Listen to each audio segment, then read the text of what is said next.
Open కావట్లేదు.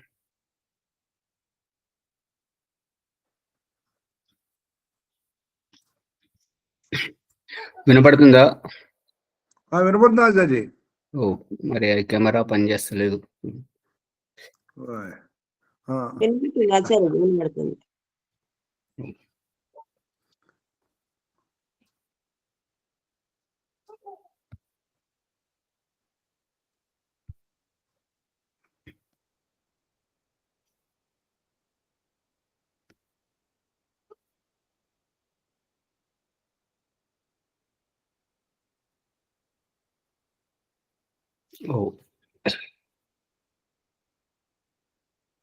సత్యార ప్రకాశము, చతుర్థ సముల్లాసము,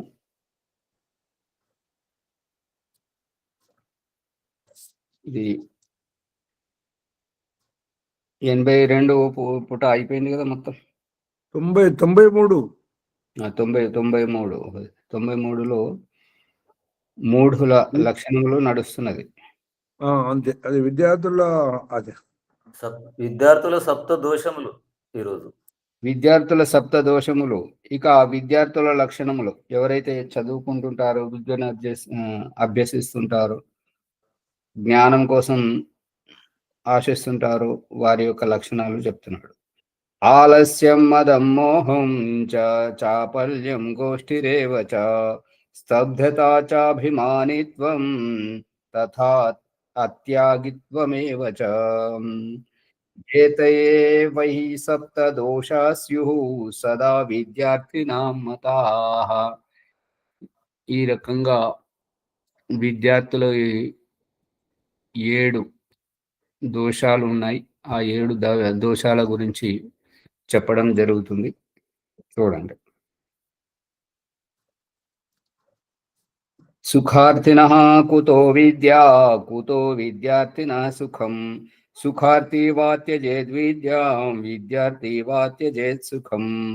మహాభారత విదుర ప్రజాగర అధ్యాయము 40 శ్లోకం 5-6.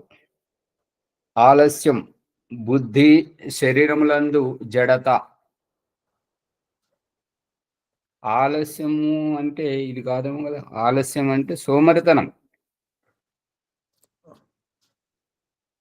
బుద్ధి శరీరములందు జడత, సోమరితనము, మత్తత వేరు.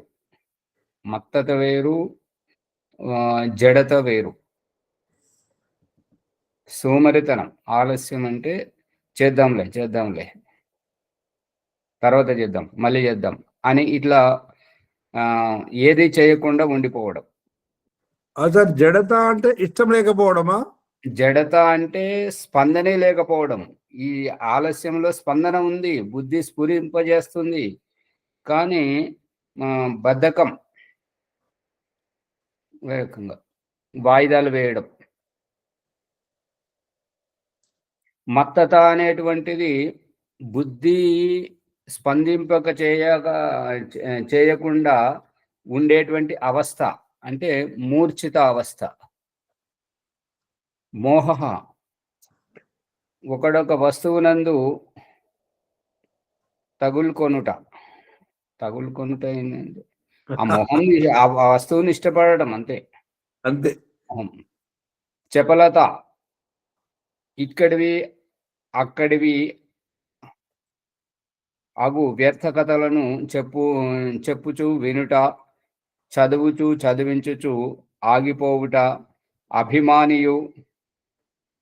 అభిమానం చెప్పటం, నువ్వు ఎవరితో మాట్లాడుతున్నావో తెలుసా, ఇంతకు నా గురించి ఏమన్నా తెలుసా అని ఈ రకంగా చెప్పేటువంటి వారు. అత్యాగి అంటే త్యాగమేమి చేయకుండా, ఎక్కడ ఏది దొరికితే అది. ఇప్పుడు రఘుమన్న గారు ఏమంటారంటే ఈ గ్లోబలైజేషన్ గురించి, ఇది గ్లోబలైజేషన్ కాదు, అంత లోపలైజేషన్. అంత లోపల దొరికిందంతా స్వాహ, ఎక్కడ దొరికితే అక్కడ లోపలేసి చేసేసాను. అత్యాగి అంటే త్యాగభావము లేనటువంటి స్వభావం అను ఈ 7 దోషములు విద్యార్థుల అందు ఉండకూడదు అని ఉండాలి, ఉండును అని కాదు. ఉండకూడదు అని దాన్ని ఉండకూడదు సరి చేసుకోండి. నిషేధార్థములు చెప్పాలి కదా ఆచార్య. అదే మరి ఉండకూడదు అని చెప్పాలి. ఇట్టి వారికి విద్య ఎన్నడూ రాదు. సుఖము అనుభవింపగోరు వారికి విద్య ఎక్కడ, విద్య నేర్చు వారికి సుఖం ఎక్కడ.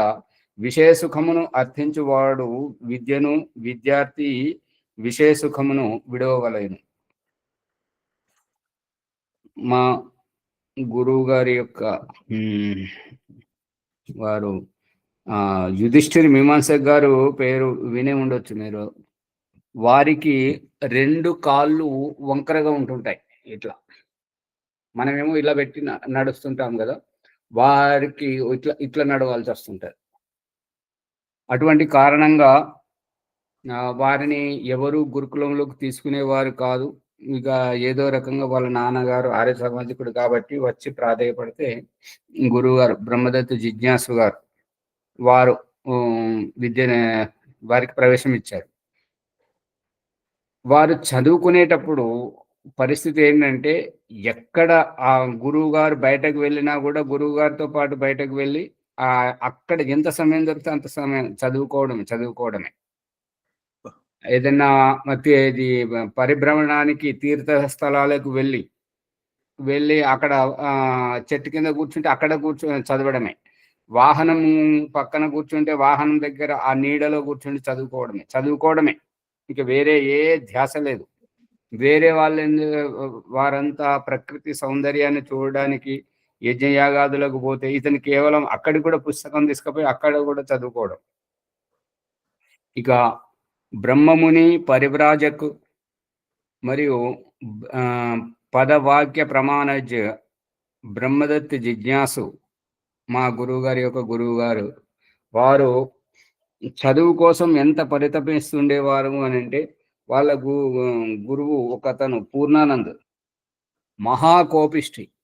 ఎంత కోపిష్టి అంటే విద్యార్థులను ఆయన కోపానికి తట్టుకోకుండా పారిపోతే ఎక్కడికి పారిపోయారు ఆ గురువుని తిట్టేవారు. అరే నీకేమొస్తుందిరా, నాకంటే ఎక్కువ తెలుసా, నువ్వు బాగా చదివిస్తావా అని ఈయన మాటలు పడలేక ఆ గురువులు కూడా అయ్యా మీకు దండం, మీరు వెళ్ళిపోతారా నాన్న, మాటలు పడాల్సి వస్తుంటుంది అని చెప్పేసి వాటిలో వదిలేసేవారు.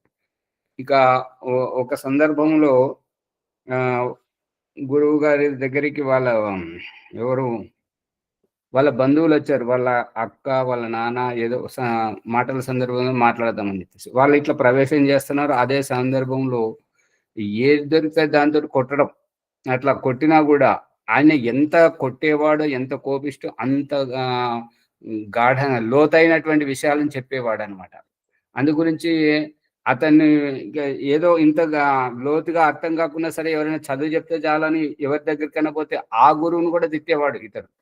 అందు గురించి ఇతని కోపానికి తట్టుకొని అతని దగ్గర చదువుకొని నిలబడ్డటువంటి వారు బ్రహ్మదత్త జిజ్ఞాసుతోటి ఈ పాణిని కన్యా మహావిద్యాలయం, పాణిని మహావిద్యాలయం పురుషులది ఇప్పుడు భారతదేశంలో అత్యంత ప్రముఖంగా ఉన్నది. ఈ బ్రహ్మదత్త జిజ్ఞాసు గారి పేరుతోటి ప్రారంభించినటువంటి పాణిని మహావిద్యాలయమే నడుస్తున్నది.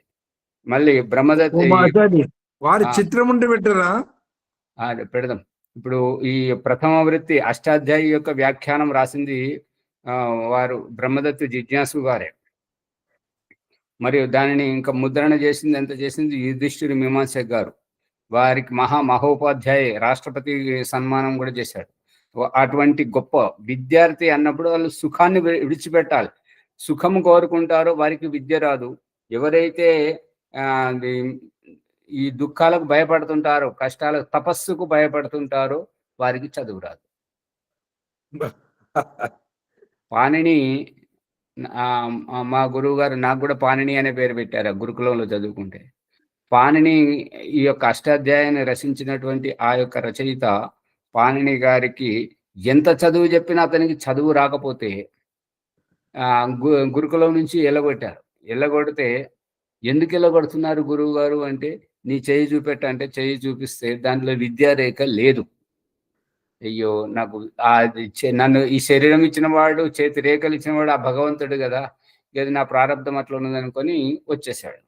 ఆ గురుకులం నుండి వస్తుండగా ఒక ఊరు నుండి ఇంకొక ఊరికి పోయేటప్పుడు ఆ ఊరి స్త్రీలు ఊరి బయట ఉన్నటువంటి బావి దగ్గర నీళ్లు తీసుకొని పోతున్నారు. ఆ నీళ్లు తాగుదామని అక్కడికి పోతే అక్కడ ఏం చూస్తున్నాడు అంటే ఈత ఆకులతోటి అల్లినటువంటి తాడు, మట్టితో చేసినటువంటి కుండ, తాడేమో కర్ర అయినటువంటి తాడు, ఆకు కర్రను అది దానికి గారపడుతుంది. గిలక ఉంటది కదా, గిలక మీద ఆ తాడును నిరంతరంగా గుంజడం వల్ల దానికి గారపడింది. ఈ కుండలు తీసుకుపోయి అక్కడ బండ మీద పెట్టి నీళ్లు నింపుకొని తీసుకొస్తున్నప్పుడు ఈ మట్టితోటి ఆ బండరాయి గుంటలాగా ఏర్పడ్డది కుండ కూర్చోవడానికి. పట్టుకుంటున్నారా లేదా? పట్టుకున్నాం ఆచార్య. అప్పుడు పాణిని ఆ నీళ్లు తాగిన తర్వాత అదంతా చూసి ఏమనుకున్నాడంటే విద్య రేఖ లేకపోవడం ఏంటి, ఇదిగో నేను గీసుకుంటున్నానని చెప్పేసి అక్కడ ఒక గాజు పెన్ కుంటే దాంతో తన చేతిలో విద్య రేఖ అది గీసుకొని ఇప్పుడు గురుకులానికి వెళ్ళి విద్య చదువుకొని అతను సంస్కృత విద్యకే పునాది రాయి, గ్రామర్, వ్యాకరణం రాశాడు. ఈ యొక్క అష్టాధ్యాయి, ధాతుపాఠము, అది ఉనాది కోశము, వర్ణోచ్చారణ శిక్ష, లింగానుశాసనము, ఫిట్ సూత్రు ఇవన్నీ రాశాడు. దీనికి కాశిక, మహాభాష్యము ఇవంతా మొత్తం సంస్కృతం యొక్క పునాది ఏర్పడింది. అంత గొప్ప పండితుడు అయ్యాడు. అందుకని ఈ యొక్క కష్టాలు వస్తున్నాయని చెప్పేసి భయపడకూడదు. కష్టాలు వచ్చేటువంటిది మనలోని సహనము, తపస్సు, దానిని పరీక్షించడానికి. అందుకని విద్య నేర్చుకునేటువంటి వాళ్ళు సహనము, ఓర్పు కలిగి ఉండాలి అనేటువంటిది అభిప్రాయం. తర్వాత శ్లోకాన్ని చూడండి. సత్యేరతానాం సతతం ధాంతం అమూర్ధ్వరేతసాం బ్రహ్మచర్యం దహేద్రాజన్ సర్వపాపాన్ని ఉపాసితం. మహాభారతం అనుశాసన పర్వం 75వ అధ్యాయము 37వ శ్లోకం. సత్యాచారమున ప్రవృత్తులై జితేంద్రియులు అంటే కష్టం వచ్చినా నిష్ఠురకం వచ్చినా ఆ సత్యాచారం అందే ఉండాలి, దానిని ఎన్నటికీ వదులుకోకూడదు. జితేంద్రియులు ఇంద్రియాలను వశంలో ఉంచుకున్నటువంటి వారు. ఊర్ధ్వరేతస్కులు అని అంటే ఇప్పుడు ఈ ఓం ప్రకాష్ మొదలుపెట్టినటువంటి పూర్వాభ్యాస ప్రకరణంలో ఈ యొక్క ఉద్గీత ప్రాణాయామము ఇది ఊర్ధ్వరేతస్సులను గావింపజేస్తుంటది. ఈ యొక్క మన తిన్నటువంటి ఆహారంతో తయారయ్యేటువంటి ఆ ఊర్జను మస్తిష్కానికి ఎక్కిస్తుంటది అనమాట. వీర్యం అనధః స్ఖలనం చేయని వారే సత్యమైన బ్రహ్మచారులు. వీర్యం అనధః అంటే ఏ శారీరక శ్రమ లేకుండా తినుకుంటా ఉండడం వల్ల ఎక్కడైతే అది సంగ్రహితం అవుతుందో అక్కడ దాని యొక్క వినియోగం జరగకపోవడం వల్ల కిందికి అధహ అంటే కింది వైపుకు స్ఖలనం అయిపోతుంటది. ఆ స్ఖలనం అయిపోయినటువంటి వాళ్ళు జీవితంలో గొప్ప పనులు ఏవి చేయరు, ఏమి సాధించరు. కాబట్టి నా అధహ అనధహ అంటే కిందికి స్ఖలితం కానివ్వని వారు. కిందికి స్ఖలితం రెండు రకాలుగా అవుతుంటది. ఒకటేమో ఉద్దేశపూర్వకంగా సంతానాన్ని కనడం గురించి కిందికి విసర్జింపజేయడం. రెండవది స్వప్న దోషం, అభక్ష తినకూడని మసాలాల వంటి ఉప్పు కారం ఎక్కువ తిన్నప్పుడు స్వప్న దోషంలో అవుతుంటుంటది. వేడి చల్వ ఇవి విరుద్ధాహారం సేవించినప్పుడు ఈ స్ఖలితం అవుతుంటది. ఈ రకంగా స్ఖలితం చేయనటువంటి సత్యమైన బ్రహ్మచారులను ఈ ఊర్ధ్వరేతస్సులు అని చెప్తున్నాడు. వారే విద్వాంసులగుదురు. అటువంటి తపస్సు ఇప్పుడు మనము చేసేటువంటి పూర్వాభ్యాసం దీని యొక్క అభిప్రాయం ఏంటంటే బ్రహ్మచర్యాన్ని కూడా పాటింపజేస్తూ ఊర్ధ్వరేతస్సులు గావింపజేస్తూ మరియు ఆధ్యాత్మిక చింతనతో పాటు ఈ యొక్క ఆధ్యాత్మ సత్సంగాన్ని కొనసాగిస్తున్నాడు ఓంప్రకాష్. అవగాహన అవుతుందా? ధన్యవాదములు ఆచార్య. ఉపాసిత బ్రహ్మచర్యము సర్వ పాపములను దహించును. ఈ రకంగా ఈ బ్రహ్మచర్యము యొక్క ఒకటేమో ఊర్ధ్వరేతస్సులో అవడం, ఈ బ్రహ్మచర్య పాలనతోటి రోగ నిరోధక శక్తి, ఇమ్యూనిటీ పవర్ పెరుగుతుంది ఒకటి. ఇంకొకటి, ఈ యొక్క బ్రహ్మచర్యాన్ని మస్తిష్కానికి పయనింపజేసి బుద్ధి వికాసం కలిగింపజేయడం రెండవది.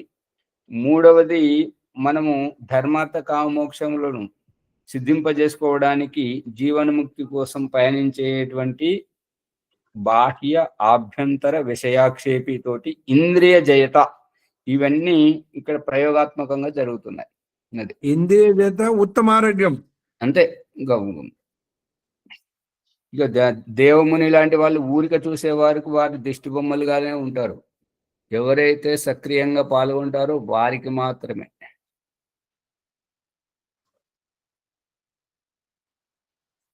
అవకాశం అందరికీ ఇస్తున్నాడు అన్నమాట. కావున అధ్యాపకులు విద్యార్థులు శుభ లక్షణ యుక్తులై ఉండవలయును. విద్యార్థులు సత్యమును చెప్పువారు, సత్యమును అంగీకరించువారు, సత్యమును ఆచరించువారు, సభ్యత, జితేంద్రియత, సుశీలత మున్నగు శుభ లక్షణ యుక్తులు శరీరాత్మల బలమును పూర్ణముగా వృద్ధి ఉనర్చుకొని సమగ్ర వేదాది శాస్త్రములందు విద్వాంసు అగునట్లు అధ్యాపకులు ప్రయత్నింపవలయును.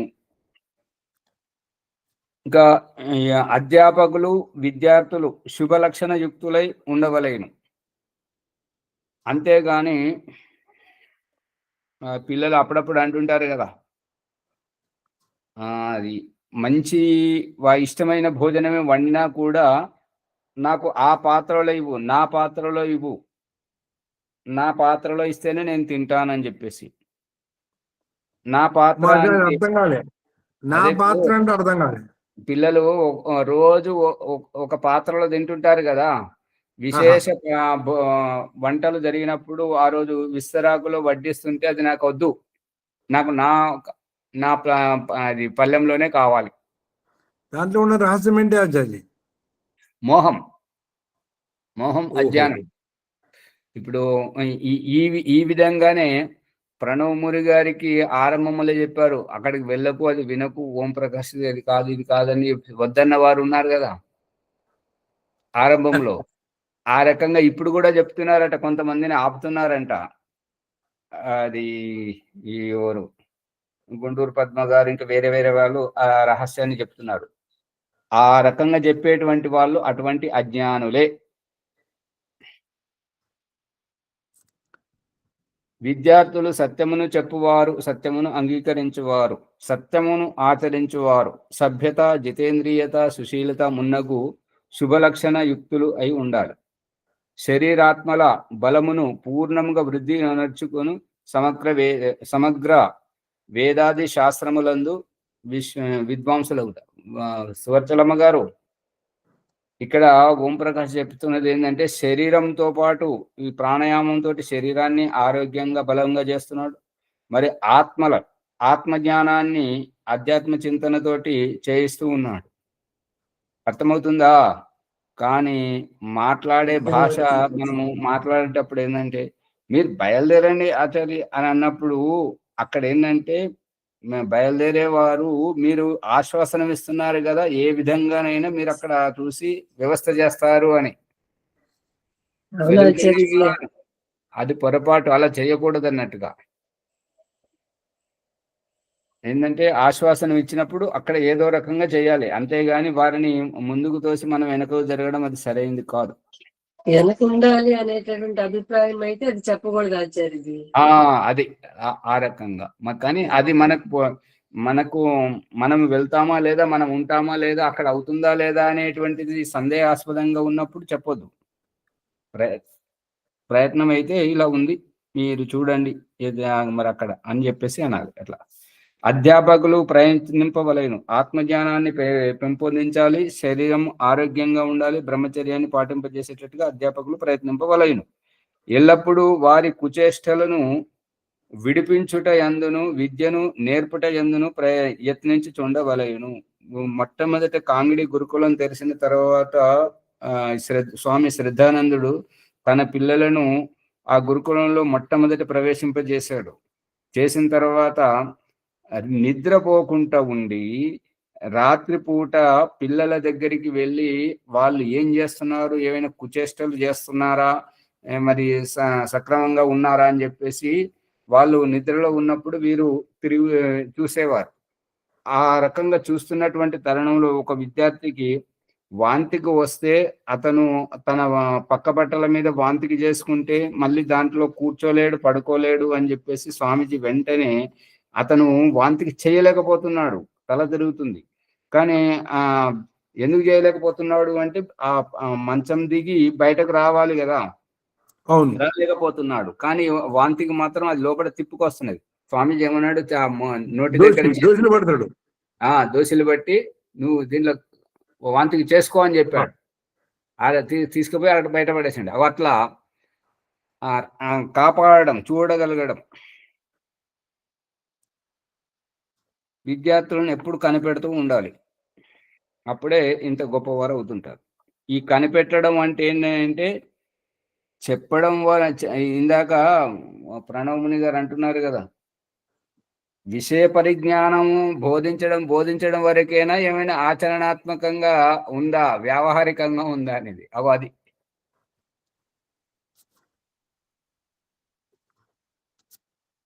విద్యార్థులను ఎల్లప్పుడూ జితేంద్రియులు, శాంతులు నై అధ్యాపకుల యందు ప్రేమ కలిగి విచారశీలురు, పరిశ్రమలు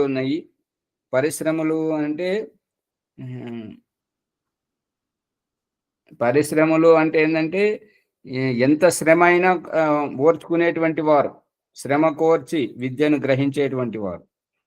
పూర్ణ విద్య, పూర్ణ ఆయువు, పరిపూర్ణ ధర్మము, పురుషార్థమునర్చుట, పరిశ్రమలు అంటే విశేషమైనటువంటి క్రియలు చేయడం, అంతే కదా, విశేషమైన కాదు. అక్కడ పరిశ్రమలు అంటే ఏంటంటే ఇది పరిశ్రమలు ఇక్కడ వాడాల్సినటువంటి పదం కాదు. ఈ పదం అశుద్ధం. ఇక్కడ వారికి ఏమని పెట్టాలంటే శ్రమ కోర్చి, ఎంత కఠినమైన జటిలమైన దానికి భయపడకుండా సహనముతో పురుషార్థం చేసి ఆ రకంగా ఉండాలి. పరిశ్రమలు అంటే కర్మాగారాలకు వెళ్ళిపోతుంది. అవును. తమకు అలవడునట్లు ప్రయత్నింపవలయును. ఇవి అన్నీ బ్రాహ్మణ వర్ణస్థుల కార్యములు. క్షత్రియుల కర్తవ్యము రాజ్యధర్మమున చెప్పేదాము. 6వ సముల్లాసం వస్తుంది కాబట్టి దాంట్లో ఈ క్షత్రియుల కర్తవ్యం అక్కడ ఉంటుంటది. ఇప్పుడు వైశ్యుల అయినటువంటి వారు బ్రహ్మచార్యాదుల మూలమున వేద విద్యను అభ్యసించి వివాహం చేసుకొనవలయును. నానా దేశపు భాషలు, నానావిధ వ్యాపార రీతులు, పదార్థముల మూల్యమెరంగి క్రయ విక్రయములొనర్చుట. వైశ్యులైనటువంటి వారు బ్రహ్మచర్య పూర్వకంగా వేద విద్యను అభ్యసించి వివాహం చేసుకోవలయును.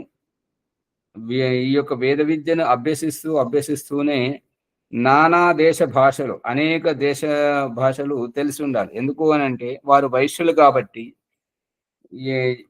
జీవిత కాలంలో ఎన్నో దేశాలకు ఎగుమతులు దిగుమతులు చెయ్యాలి కాబట్టి ఆ భాషా పరిజ్ఞానం ఉండాలి. అందుకే నానా దేశపు భాషలు, నానా విధ వ్యాపార రీతులు. ఈ వ్యాపార రీతులు తెలియకపోతే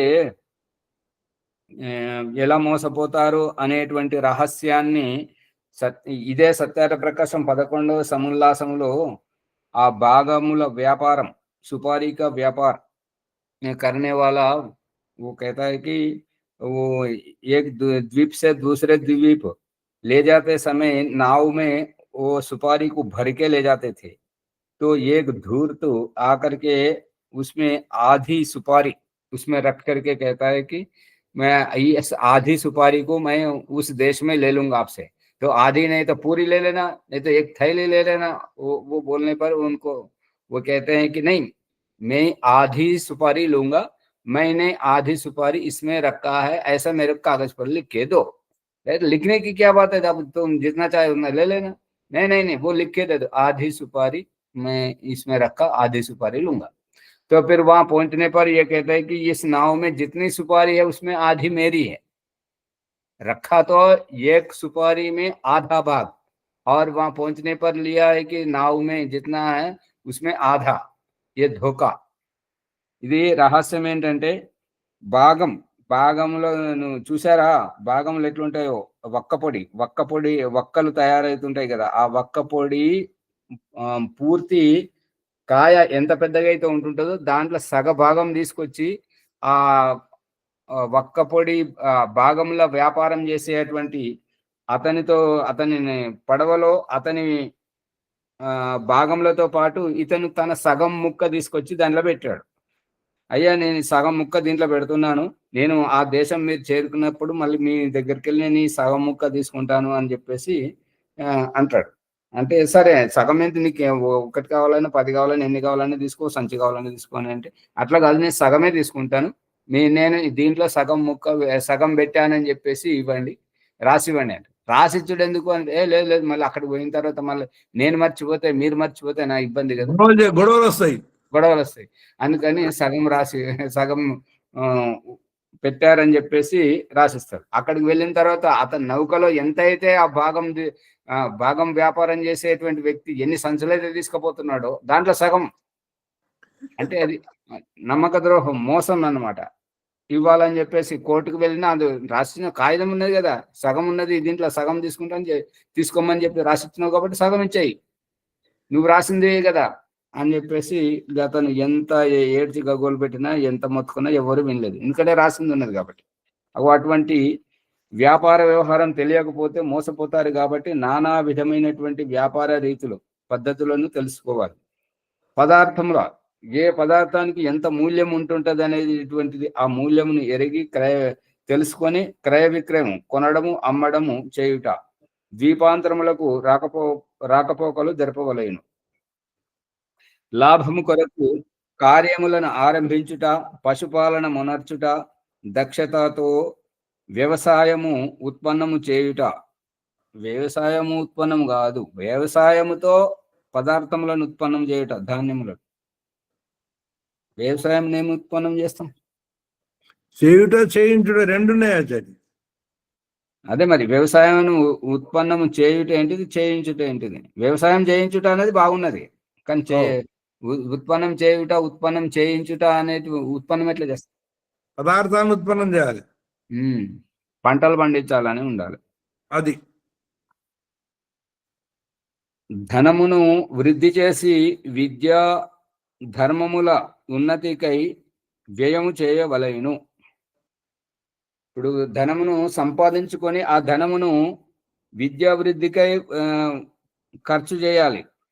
కానీ కొంతమంది విద్యా వృద్ధి కోసము ఏర్పాటు చేసిన సంస్థలలో నుంచి కూడా దొరికిందంతా పండుగ చేసుకుంటారు, అది సరైనటువంటి వ్యవహారం కాదు. సత్యవాది నిష్కపటియునై సత్యముతో సర్వ వ్యవహారములను వ్యాపారములను చేయుచు ఏ వస్తువు నాశనము నొందకుండునట్లు సర్వ పదార్థములను రక్షింపవలయును. ఈ సత్యము ఇంత వస్తున్నది. ఆర్య సమాజం యొక్క 3వ నియమం 4వ నియమం, సత్యమును 5వ నియమం, సత్యాసత్యములను విచారించి. అదే కదా ఆచార్య, సత్యమును గ్రహించడం అసత్యమును తెలియజడం ఎల్లప్పుడూ సిద్ధంగా ఉండవలను. ఇది నిజమైన అబద్ధమా? నిజము. మరి ఇప్పుడు సంధ్యాగ్నిహోత్రముల ఈ భిన్న ఏంటి ఈ పద్ధతులు ఏంటిది? ఓం ప్రకాష్ ఒకటి నేర్పుతున్నాడు, పుస్తకాలలో ఒకటి ఉన్నది, చూస్తే ఇది దొరకదు. ఏం సూర్యప్రకాష్ గారు ఇదంతా తమాషా ఏంటిది? ఇక్కడ ఒక సంధ్య అక్కడ ఒక సంధ్య, మరి ఇది ఎవరిది అది ఎవరిది?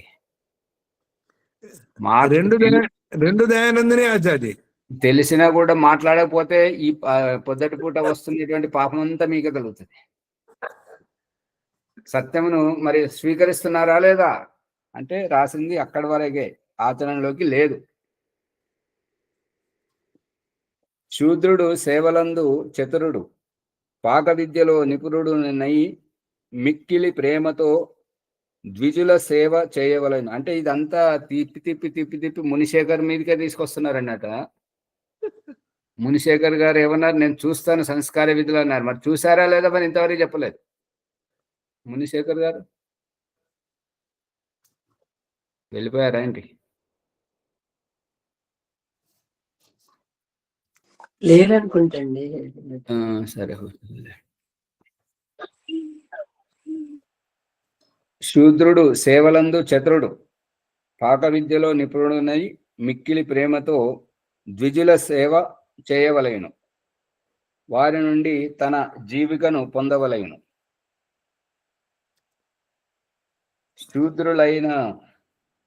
శూద్రుల అన్నపానములకు, వస్త్రములకు, స్థానమునకు, వివాహాదులకు అగు వ్యయమంతయు ద్విజులు భరింపవలయును. అంటే వాళ్ళ దగ్గర జీవనోపాధి కాబట్టి సేవ చేస్తున్నారు కాబట్టి అందుకు వారికి అన్నపానములకు, వస్త్రాలకు, స్థానముకు, వివాహాదులకు అన్నింటికి ఈ ద్విజులే వ్యవస్థ చేయాలి. లేదా మాసమునకింతయని వారికి ధనము ఒసంగవలయును, ఎంతో కొంత జీతం ఇవ్వాలని. 4 వర్ణముల వారు పరస్పర ప్రేమతో ఉపకారము, సజ్జనత, సుఖదుఖములు, హానిలాభములు అను వానియందు ఐకమత్యముతో ఉండి రాజునకు ప్రజలకు సంబంధించిన ఉన్నతియందు తను మనోధనముల అర్పించి పని చేయవలయును. ఇక్కడ ఉన్నతి యందు అనేది దానికి దకారం వచ్చింది కాబట్టి అక్కడ తకారానికి దకారం అయింది, అంతేగాని ధనుమనో ధనములు అని అంటే ఏది అర్థం ఏమర్థం కాదు.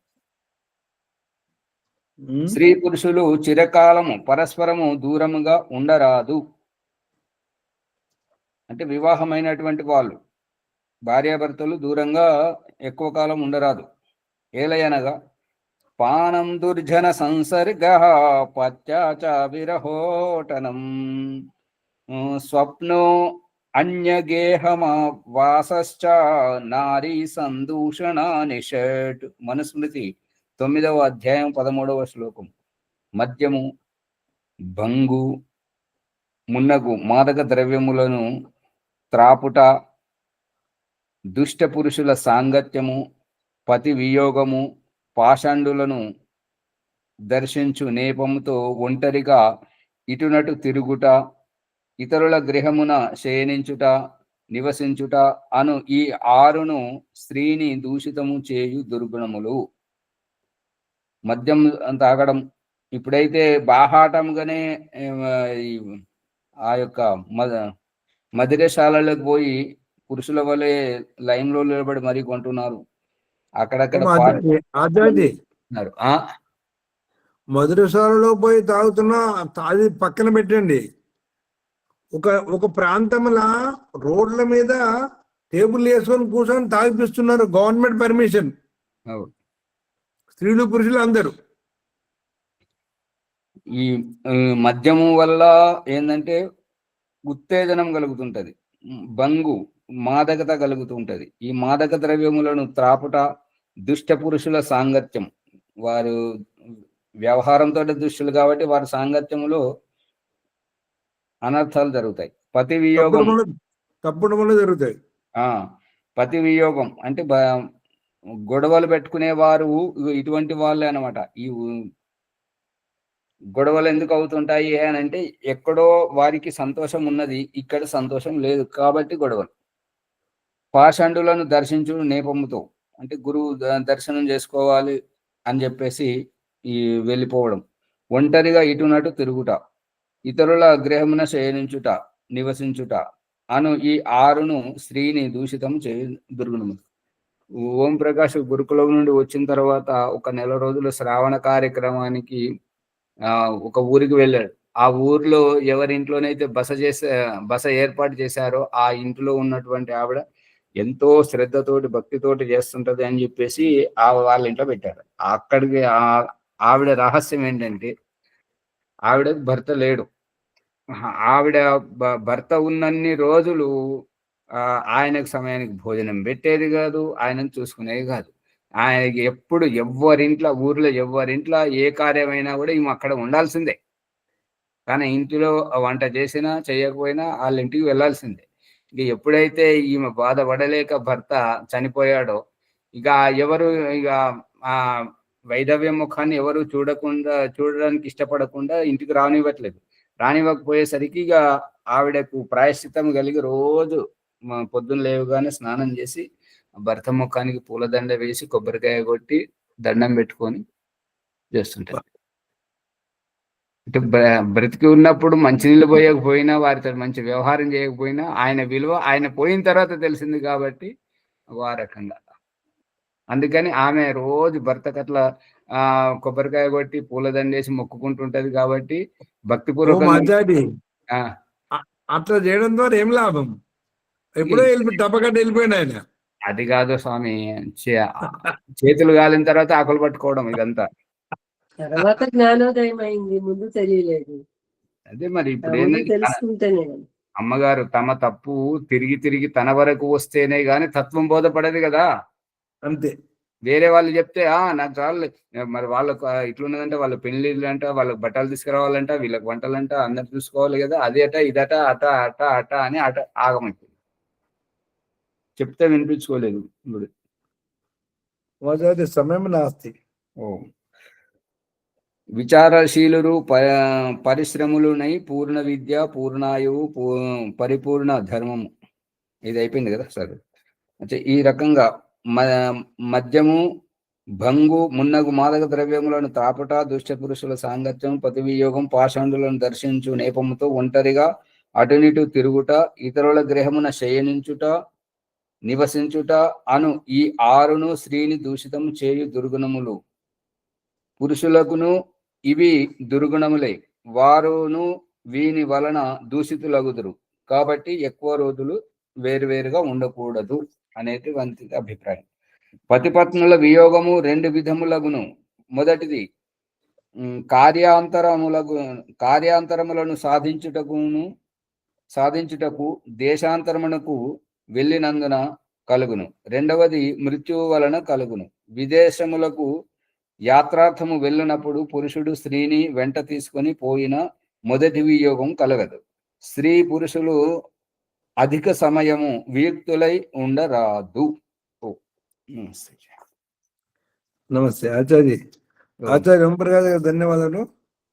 ఆధ్యాత్మిక సత్సంగము జ్ఞానగంగా సత్యప్రకాశము 4వ సముల్లాసము మనము ఉన్నాము. ఈరోజు విద్యార్థుల దోషాలు, తర్వాత స్త్రీ పురుషులు ఏ విధంగా వ్యవహారం చేయాలి. అని కరెంట్ పోయిందా? ఒక్క నిమిషం, ఆ లైట్ బిడ్డమ్మా. ఏ విధంగా వ్యవహారం చేయాలి అనేటువంటి అక్కడ అక్కడ అక్కడ చేయి, ఆ లైట్. మా దగ్గర విద్యుత్ పోయిందండి. లైక్ చేయండి, షేర్ చేయండి, సబ్స్క్రైబ్ చేయండి, పక్కన ఉండే గంట సింబల్ గట్టిగా నొక్కండి. 1-2 సార్లు వినాలి. ఎందుకంటే మనము కేవలం ఇక్కడ మాత్రమే వింటున్నాము, కానీ ఇది సరిపోదు. దీనికి ఇచ్చేటువంటి ఒక 2%, 3% సమయమే సరిపోదు. ఇది ఎందుకంటే ఆత్మకు సంబంధించిన విషయాన్ని చెప్తుంది కాబట్టి పదే పదే విన్నట్టుంటే సంస్కారాలు పెరిగిపోతాయి. వ్యవహారానికి 95% సమయం ఇస్తున్నాము, ఆధ్యాత్మికానికి 5% సమయం ఇస్తున్నాము. కానీ దీన్ని కొంచెం మార్చుకుంటే బాగా లాభం కలుగుతుంది నా అభిప్రాయం. ఈరోజు వైదిక సంధ్యోపాసన పుష్పమ్మ గారా? నాదేనండి. అమ్మమ్మ విజయదుర్గమ్మ గారు సంధ్యోపాసన చేయండి ప్రార్థన. ఓం ఓం నమస్తే ఆచార్య. సర్వేభ్యో నమో నమః.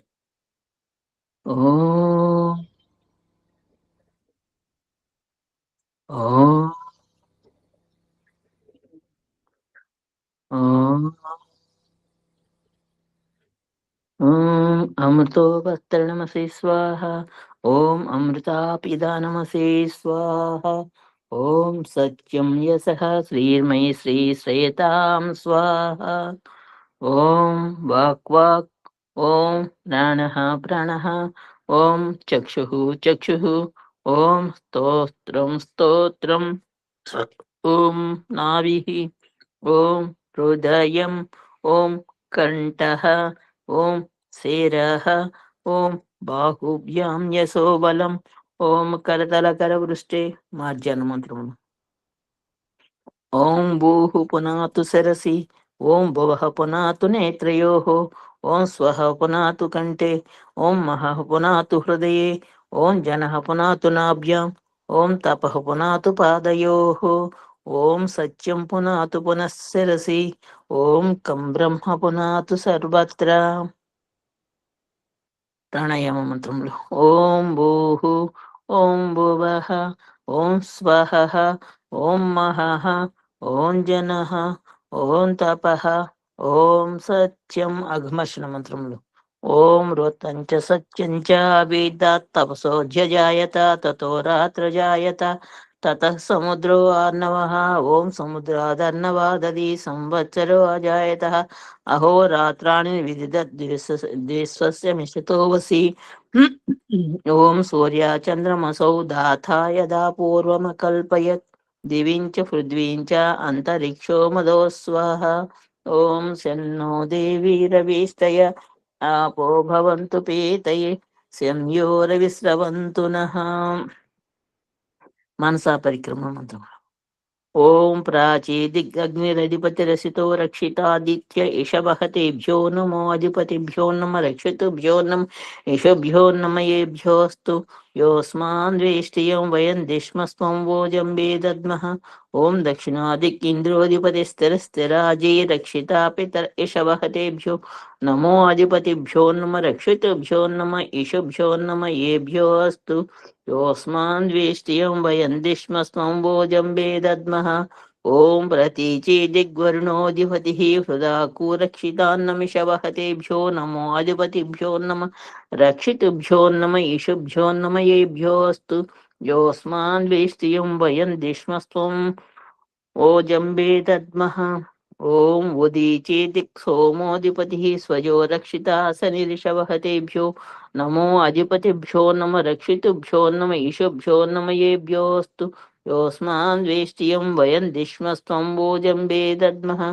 ఓం ధ్రువా దిక్ విష్ణురధిపతి కల్మాషాగ్రీవో రక్షితా విరుద ఇషవః తేభ్యో నమో అధిపతిభ్యో నమ రక్షితుభ్యో నమ ఈశుభ్యో నమ ఏభ్యోऽस्तु యోస్మాన్ వేష్టియం వయం దిష్మస్వం వోజం వేదద్మః. ఓం ఊర్ధ్వాదిక్ బృహస్పతి అధిపతి స్విత్రో రక్షితా వర్షమిషవః తేభ్యో నమో అధిపతిభ్యో నమ రక్షితుభ్యో నమ ఇషుభ్యో నమ ఏభ్యోऽस्तु యోస్మాన్ వేష్టియం వయం దిష్మస్వం వోజం వేదద్మః. ఉపస్థాన ప్రకరణ. జాతవేదసే సునవామ సోమమరాతీయతో నిదహాతి వేదః సనః పర్షదతి దుర్గాణి విశ్వానావేవ సింధుం దుర్దత్యాగ్నిః. చిత్రం దేవానాముదగాదనీకం చక్షుర్మిత్రస్య వరుణస్యాగ్నేః. ఆప్రాజ్యావా పృథివీ అంతరిక్షం సూర్య ఆత్మా జగతః సుషచ్చః. ఉదుత్యం జాతవేదసం దేవం వహంతి కేతవః. దృశ్యే విశ్వాయ సూర్యం ఉద్వయం తమసస్పరిస్వః పశ్యంత ఉత్తరం. దేవం దేవత్ర సూర్యమగన్మజ్యోతిరుత్తమం. తచ్చక్షుర్దేవహితం పురస్తాచుక్రముచ్చరత్. పశ్యేమ శరదశతం జీవేమ శరదశతం శృణుయామ శరదశతం పబ్రవామ శరదశతం అదీనాస్యామ శరదశతం భూయచ్చ శరదశతాత్. పునరాచమనమంత్రం. ఓం శన్నో దేవీరభీష్టయ ఆపో భవంతు పీతయే సంయోరవిస్రవంతు నః. ఓం భూర్భువస్వః తత్సవితుర్వరేణ్యం భర్గో దేవస్య ధీమహి ధియో యో నః ప్రచోదయాత్. ఓ పరమేశ్వర దయానిదే, మీ కృప వల్ల జపోపాసనాది కర్మములను చేసిన మేము ధర్మ అర్థ కామ మరియు మోక్షముల సిద్ధిని సత్వరముగా ప్రాప్తించుకుందుముగాక. నమస్కార మంత్రం. ఓం నమ శంభవాయ చ మయోభవాయ చ నమ శంకరాయ చ నమ శంకరాయ చ మయస్కరాయ చ నమ శివాయ చ శివతరాయ చ. పునరాచమన మంత్రం. ఓం శన్నో దేవీరవీష్టయ ఆపో భవంతు పీతయే సంయోరవిస్రవంతు నః. ఓం శాంతి శాంతి శాంతి. ఓం నమస్తే ఆచార్య. సర్వేభ్యో నమో నమః. आचार्य शांति पाठ करो. हाँ जी. ओम देव शांतिरंतरिक्षम शांति पृथ्वी शांति आपा शांति औषधे शांति वनस्पते शांति विश्वे देवा शांति ब्रह्म शांति सर्वम शांति శాంతిరేవ शांतिरेव शांति सामा शांति శాంతిరేది. ఓం ओम శాంతి शांति शांति शांति. देव नमः. अंदर नमस्कार. नमस्ते. నమస్తే ఆచార్య. సర్వేభ్యో నమః. ఓం ఆచార్యజీ. ఓం నమస్తే ఆచార్య. ओम. కొరకు ఓం నమస్తే ఆచార్య.